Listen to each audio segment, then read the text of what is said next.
I mean, this is the biggest job that I've ever had. Didn't have to interview, didn't have to put on a tie, didn't have to answer questions. It was built all on relationships. You just stepped in a week and a half ago. What do you want to do? Sort of through their history, they have pictures where Jay-Z's carrying one of the cups. So I say, let's build brand.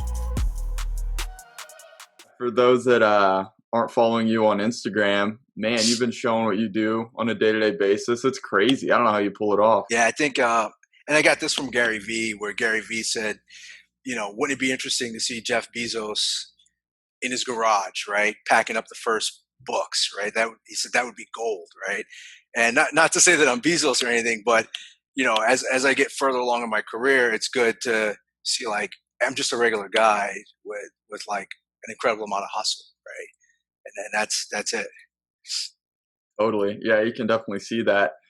So, man, this just got announced, at the time of recording. You've been the CEO for a week and a half now Yeah, exactly. A week of and a half. Lollaland? Man, so how in the world did this come to be? Yeah, so I mean, basically, after Lollaland was on Shark Tank, I actually worked for Playtex Baby, and the co-founder and I were both in Germany at an infant show, and um, we both knew the same people, and we sort of met at a dinner. And he had a familiar face, so familiar from me watching so many reruns of the show. He was on the show. He had a segment after the show, and then he was on Beyond the Tank or Beyond the Shark. So I had seen him so much, I thought I knew him.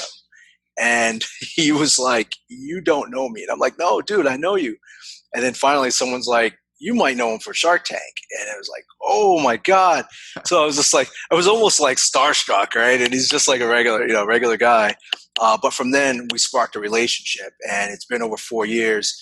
And I was in I was in Playtex brand, and it was sort of like a huge brand backed by Edgewell, which is like a huge company. So I had a lot of experience in that realm, and I was able to consult with them to give them that perspective. And that really just fostered a relationship. And he knew that I really understood the infant business, and I understood moms who are our core customer. And he just thought, hey, if we could ever bring you in, you'd be the missing ingredient that our company needs to sort of take it to the next level. Man, that's awesome. How many years ago was that you About met him? 4 years ago. 4 years ago. 4 years later now, Yep. he Yeah. got Who you. would have known, right? But again, that's all relationships. I mean, this is the biggest job that I've ever had. Didn't have to interview, didn't have to put on a tie, didn't have to answer questions. It was built all on relationships.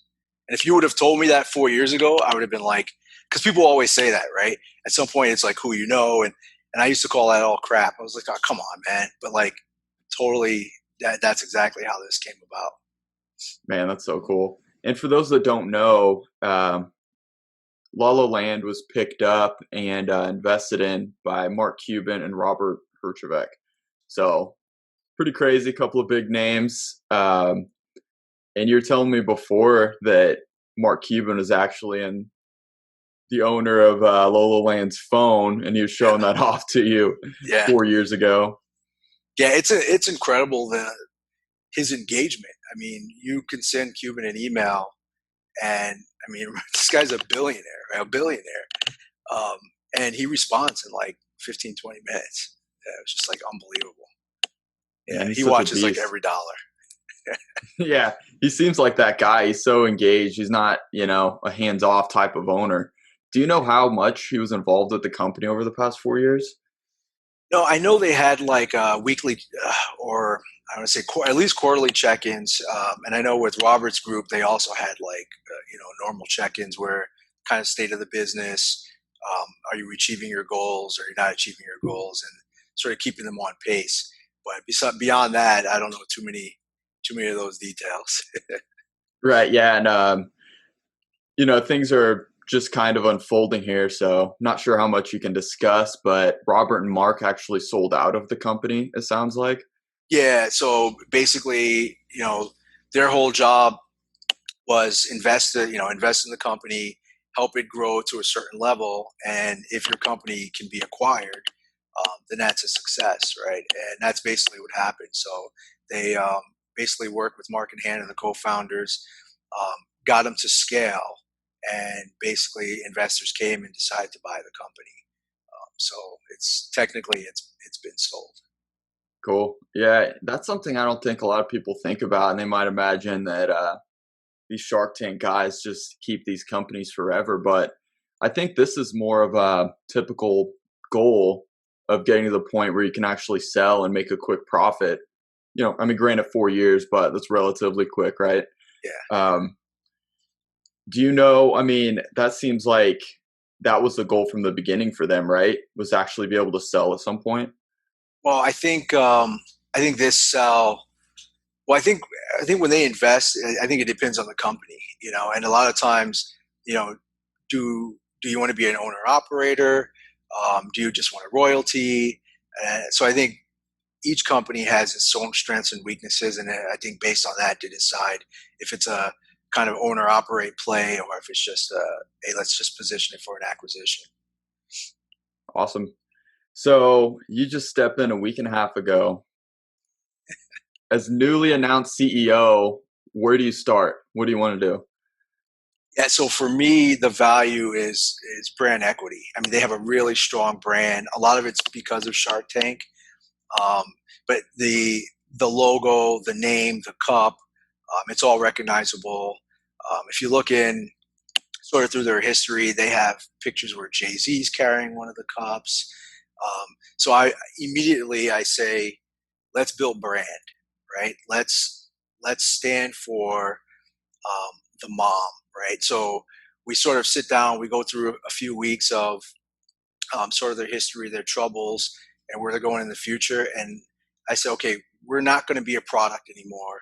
We're going to be a lifestyle brand where we're going to be obsessed with like inspiring, encouraging, and empowering and equipping parents with like information, insightful discussions. So like a mom could come to our Facebook page and just feel like these guys really know parenting, really understand moms. And then, oh, by the way, we have fun, functional, stylish products for sale as well.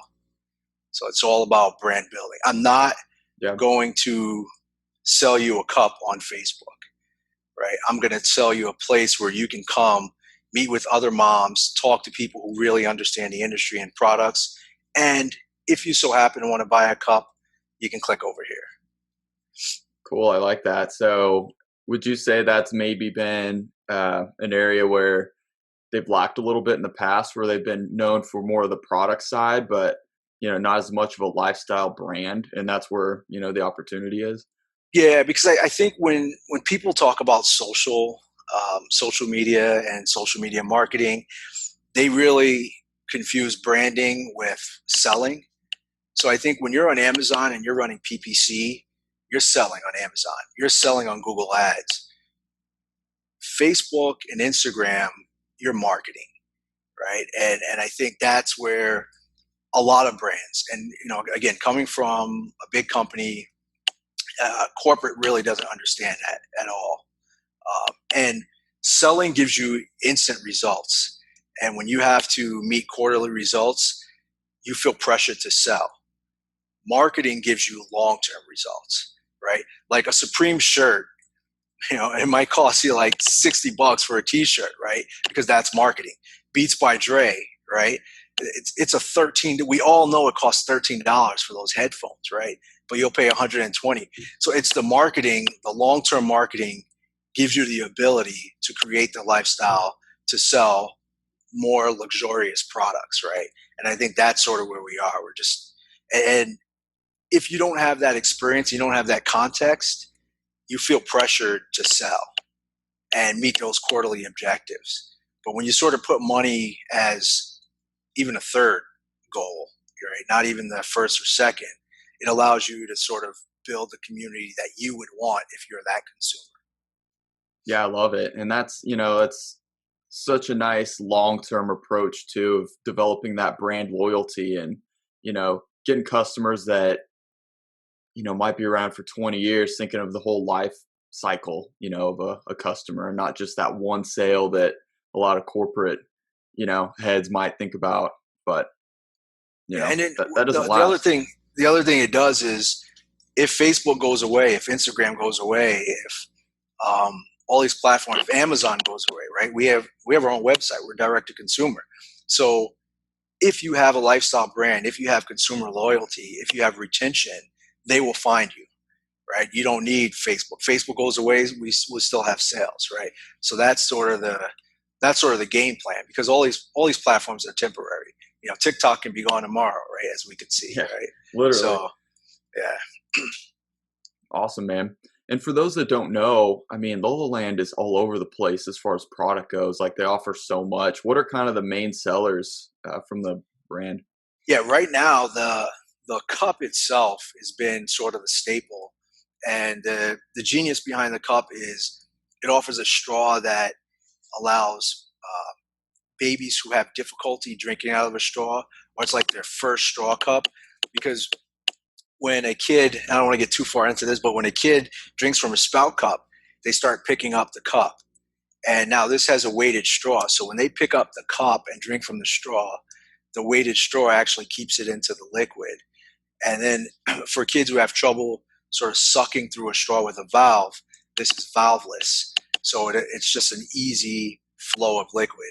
And that's been like, they started as Lollacup, and their Facebook page is actually Lollacup. And then they built the brand around that cup, and they've done an amazing job of building brand in terms of like staying with colors and sort of the overall aesthetic is really good. It's really identifiable. So then from there, they just branched out in a very systemic way. They went into mealtime. So they have a bowl, a really high quality bowl, real high quality plate, some utensils, and then a really nice play mat, which is a high ticket item. It's a $150 item, but they sell a boatload of that. So they've really stayed sort of core to um, the feeding, and then just kind of branched out into a real high quality play mat. Awesome. Yeah, and I mean, when you develop that, lifestyle brand, that helps you go into those other areas too. So I really like where that's going.